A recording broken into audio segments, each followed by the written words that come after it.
That night, a score of adventurous men, most of them from the 21st and 33rd Ohio Infantry, followed me to a meeting place on a hillside.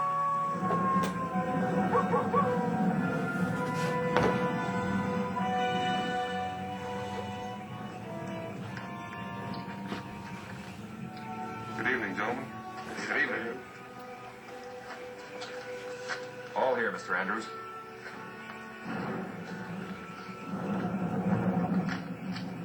Witcher, Brown, and Knight. Private Wilson Brown, Company F. Private William Knight, Company E. Not any longer, gentlemen. Forget that you've ever been soldiers. Mr. Brown and Mr. Knight have already been informed by their company commanders about our venture.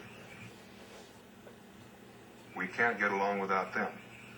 All I can tell the rest of you at present is that while General Mitchell is moving toward Chattanooga, we must penetrate more than 100 miles behind the Confederate lines in Georgia to destroy the railroad. If we fail, every one of us may be hanged or torn in pieces by an angry mob. You have no experience at playing the part of spies. Some of you are pretty young. Since we're asking you to volunteer blindly, it won't be considered dishonorable for you to back out now. If you had any sense, you'd return to camp and get into uniform again.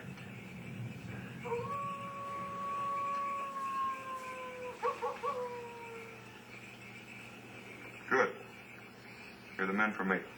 Now then, you're to travel southeast through the Cumberland Mountains, cross the Tennessee River, and be ready to catch the 5 o'clock train south out of Chattanooga Thursday afternoon. Your destination is the Railroad Hotel at Marietta, Georgia. If anyone fails to meet me there before sunup Friday morning, the attempt will be made without it. Any questions? I'm Bill Campbell. What do we tell the Johnny Rebs when they ask who we are and where we're from? Tell them you're Kentuckians escaping the rule of the Yankees to join a Southern regiment. If they press you closely, tell them you hail from Fleming County, Kentucky. I'm from Flemingsburg myself. No man from that county has ever joined the Southern Army. What if they have us cornered? Don't hesitate to join their army on the spot. You can always escape back to your own line some dark night on picket duty. Sir, I'm Bob Buffum. If you care to tell us how you intend to reach Marietta? I'll travel along the same road, sometimes before you, sometimes behind. We allowed to talk to you? Treat me as you would any other stranger.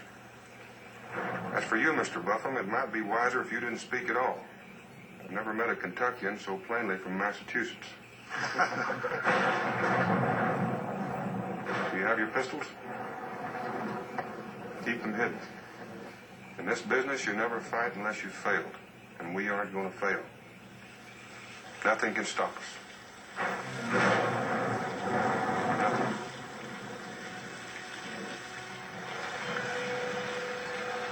Andrews had allowed us 3 days for our journey through the Cumberland Mountains. Traveling by twos and threes, we were strung out miles apart in a desolate country. We had been supplied with Confederate money, but food and lodging were hard to come by, and transportation out of the question. My companion was the giant Bill Campbell, and as I came to know him better, I felt a growing concern over his quick and violent temper. One such powder keg could blow our whole expedition sky high.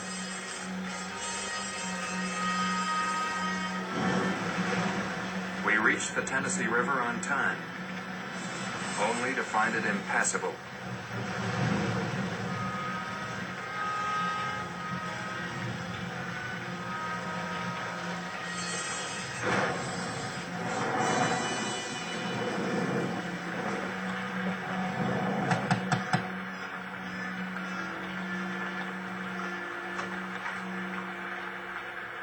Pardon me, ma'am.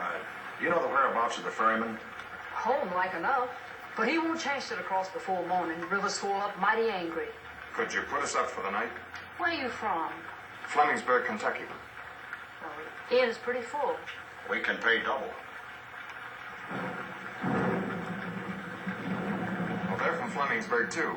There's a score of us in all. We couldn't abide the Yankees anymore, so we pulled up stakes. Gonna throw in our lot with the Southern Army.